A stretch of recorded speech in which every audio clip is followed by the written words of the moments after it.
L'abus d'alcool est dangereux pour la santé. Consommez avec modération. Consommez avec modération. Consommez avec modération. Ah, depuis le temps qu'on vous le répète. Bon, vous connaissez la chanson. Nous, on a un autre morceau pour vous. Aujourd'hui, vous êtes de plus en plus nombreux à vouloir lever le pied sur l'alcool. Et lever le coude autrement. Parce qu'un petit blanc, avec seulement 5% d'alcool le dimanche midi, c'est quand même mieux qu'un gros rouge qui tâche. On a créé Moderato pour vous. Un nouveau style de vin de qualité à 5% d'alcool, bio et avec 2 fois moins de calories. Parce que c'est bon pour les sols et pour la tablette de chocolat de Paul.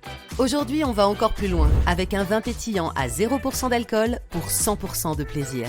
Alors levons nos verres et portons un toast à ceux qui vont découvrir qu'un vin sans alcool n'est pas un vin sans intérêt.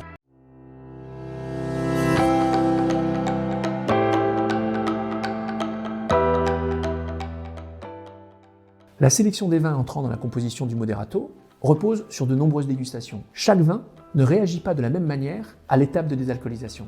C'est la raison pour laquelle nous restons extrêmement ouverts à toutes les suggestions afin de trouver les cépages à la fois les plus aromatiques, comprenant la meilleure texture, la meilleure longueur en bouche et de composer le Moderato le plus intéressant possible.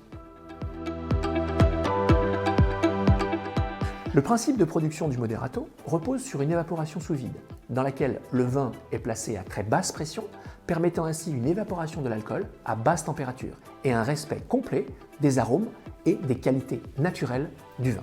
Le phénomène procède à l'inverse de la cocotte minute, dans laquelle vous augmentez la pression pour diminuer le temps de cuisson.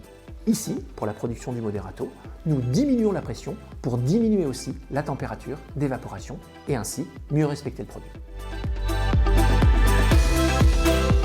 L'assemblage du Moderato est un travail d'équipe, réalisé à la fois en amont et en aval du processus de diminution en alcool. Un travail d'équilibriste dans lequel l'identité de chaque vin, sa capacité aromatique, son identité, sa complexité, sa profondeur vont être recherchées, en particulier après le processus de diminution en alcool, dans lequel toute la complexité, toute la profondeur, tout l'équilibre du vin initial doit être non seulement retrouvé, mais parfois exacerbé.